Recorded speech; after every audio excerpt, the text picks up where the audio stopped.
When I handle cases, God is always on the throne. In the case of Nnamdi Kanu,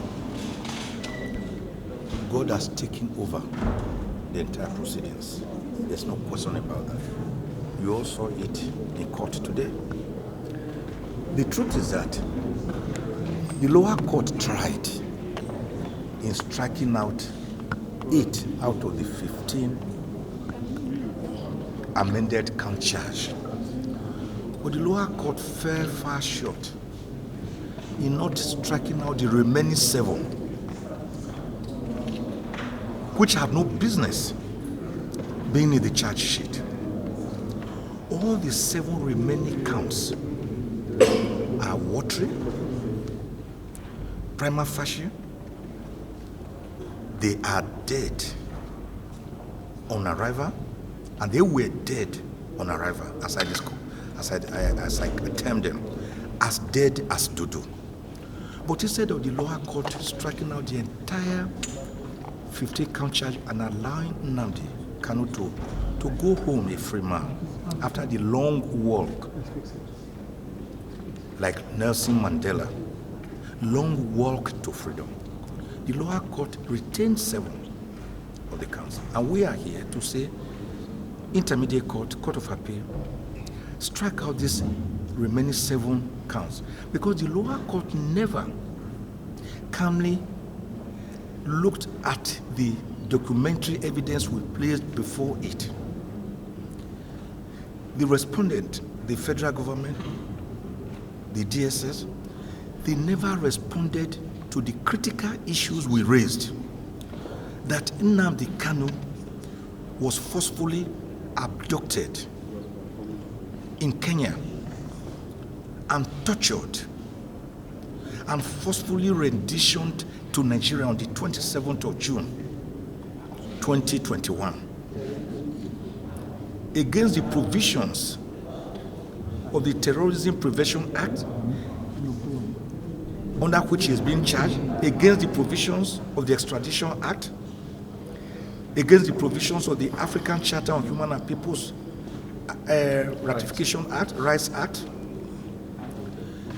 And the law is that when you want to take a person from another country like Nnamdi Kanu from Kenya, you have to go through a certain extradition procedures. If you don't, the detaining authority, that is Kenya, have to first give you consent or permission that you can take away this subject from our jurisdiction. Kenya did not do that. In fact, Kenya said, we never told them to take Nnamdi Kanu away from here. So what the government did was to apply brute force, Vietnamese, in a most savage manner by capturing Nnamdi Kanu the same way the federal government had done against Umaru Diko, who was Shagari's minister. And we have cited several cases before the court in other jurisdictions to show that a person you have brought in forcefully cannot stand trial on counts that were existing before you brought him back, which did not amount to the offense you are now saying he has committed. And by the way, the Federal High Court Act, the Administration of Criminal Justice Act, and Supreme Court and Court of Appeal decisions say when you are charging a person for a criminal offense, you must state with particulars the place where he allegedly committed the offense, the time, the venue. But in this case, all the remaining 7 counts, they are saying, 6 of them, that Nnamdi Kanu made certain broadcasts. Broadcasts from where? From the spirit world? You did not tell us. From Ghostland? You did not tell us. And you know what they did? That was because in our earlier objection to the first charge, where they said he made the broadcast from the United Kingdom, they tried to run away from that by now saying he made the broadcast without stating where he made the broker from. And the law is that you cannot charge a person in such a vague and evasive manner. The Federal High Court does not have global jurisdiction over crimes allegedly committed in other parts of Nigeria. The only count that they mentioned a venue was one of the counts where he was accused of importing a transmitter, and that it was accosted at Obolo Isuzo in Ihiala local government area of Anambra State. Of course, Ihiala local government area of Anambra State is not within the jurisdiction of the Federal High Court, such as to preside over the matter against Nnamdi Kanu in that respect. There is another point also, which is that he is being tried for allegedly committing these acts as a member or leader of IPOB. Because according to the federal government, IPOB has been banned or proscribed. Meanwhile, we have since filed an appeal against this proscription.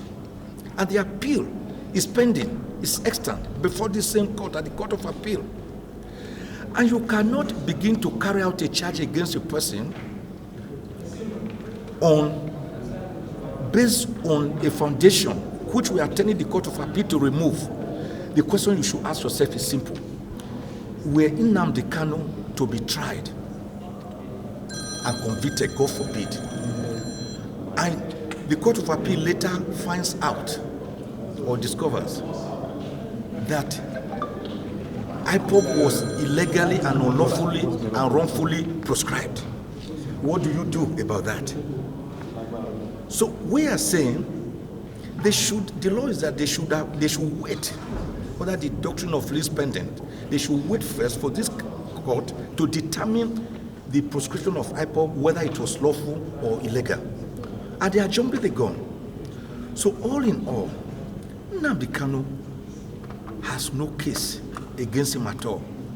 He is being kept in detention by the same DSS who investigated him, the same DSS who arrested him, the same DSS is detaining him, the same DSS is still keeping him in custody, the same DSS through the federal government is also prosecuting him. So where is the justice when you are the investigator, the arrestor, the accuser, and the prosecutor? Where is the justice?